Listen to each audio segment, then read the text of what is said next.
MA first সেমিস্টারের শেষ দিন, বিশেষ করে আসলে যে ভাইভাটা দিয়েছি আসলে ভালোভাবে উপভোগ করলাম।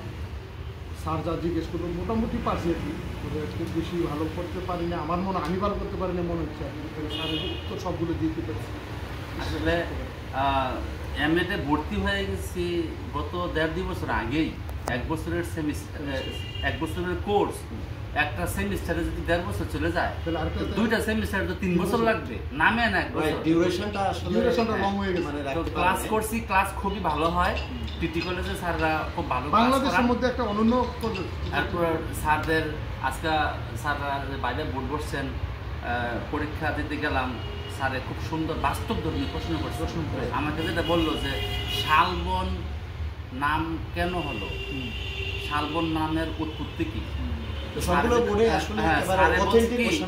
বা যেটা সুন্দর কথা যে এখানে শাল গাছ বেশি ছিল, শালের বন ছিল, শালবন নাম হয়েছে। এইটার তো আরেকটা নাম আছে, ওইটাই কি? আমি বললাম স্যার শালবন বিহার। বিহার কি বিহার স্যার? বৌদ্ধ বিহার। তো বৌদ্ধ বিহারের ভিতরে স্যার হ্যাঁ বললেন যে এই যে ভিতরে চারপাশ যে রুমগুলো আছে, এই রুমগুলোতে কি হইতো? আমি বললাম স্যার এই রুমে বৌদ্ধ শিক্ষার্থীরা এখানে আবাসিকে থেকে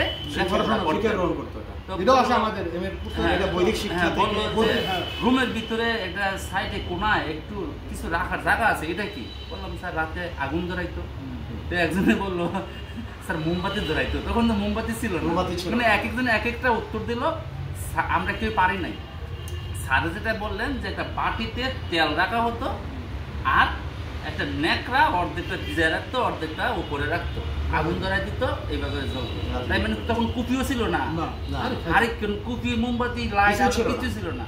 তখনও তো মানুষ লেখাপড়া করতো, সম্পূর্ণ প্রকৃতির উপর ডিপেন্ডেন্ট ছিল। এমএ না করলে কি এত সুন্দর লেখাপড়া করতে পারতাম? অনেক শিক্ষা সম্পর্ক, অনেক ইতিহাস শিখছি। টিটি কলেজটা আমরা দেখেছি অত্যন্ত মানসম্পন্ন। আপনি বাংলাদেশে তবে এখানে কোর্সের যে ডিউরেশনটা, আমার মনে হয় এটা যদি টাইমটা ঠিক রাখা যায় তাহলে এটা ওনাদের হাতে না, এটা বাউবি করতে না, এটা আমরা আকর্ষণ করছি। এটা তো আমাদের টিউটোরিয়াল কেন্দ্র, এটা তো বিশ্ববিদ্যালয় স্টাডি সেন্টার, আর ওই বিষয়টা হলো ডিউরেশন, বিষয়টা হলো বিশ্ববিদ্যালয়। দর্শকবৃন্দ, গ্রাজুয়েশন যারা করছেন, যে যেখান থেকে দেখছেন আমাদের লাইভ, প্রত্যেকে বিএড এডমিট করবেন, এখানে অনেক কিছু শিখার আছে। হ্যাঁ, এবং শুধু স্কেলের জন্য করলে মানে করবেন বিষয়টা এরকম না।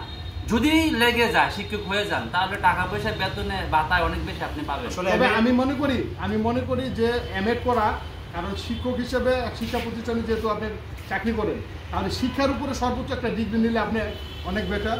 আপনি মনে করেন যে প্রশাসনিক অ্যাডমিনিস্ট্রেশন সম্পর্কে রিলেটেড কিছু কোর্স আছে এমএড এর মধ্যে, সেটা ভালো জানতে পারবেন। ধন্যবাদ সবাইকে, ভালো থাকবেন।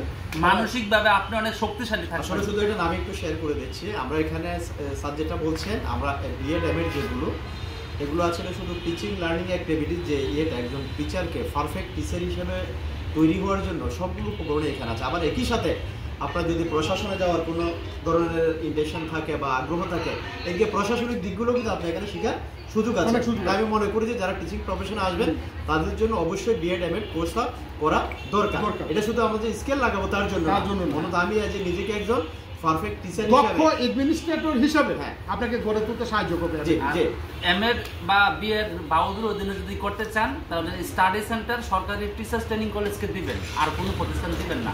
এখানে টিচাররা খুব অভিজ্ঞ এবং অত্যন্ত চমৎকার বাস্তবধর্মী। আমি প্রত্যেকটা ক্লাসে গেলে পড়েছি, আমাদের করার পরে পরীক্ষা দেখছি খুব ভালো হয়েছে, এবং স্যাররা একেবারে বই ভিত্তিক খুব চমৎকার ভাবে টপিকগুলো বুঝিয়ে দেন, এবং তাদের ক্লাসগুলো যদি মনোযোগ সহকারে দেখি তাহলে ভালো লাগে। কিন্তু স্যার সংসার সামলাইয়া, বাচ্চা কাচ্চা সামলাইয়া এই বয়সে কোর্সগুলো করাটা অনেক কঠিন, খুব টাফ, একটু কষ্ট, এরপরও তো করতে হবে, কিছু করার নাই। তো যিনি আমাদের ক্যামেরাম্যান আছেন, তাকেও অনেক ধন্যবাদ। আসসালামু আলাইকুম।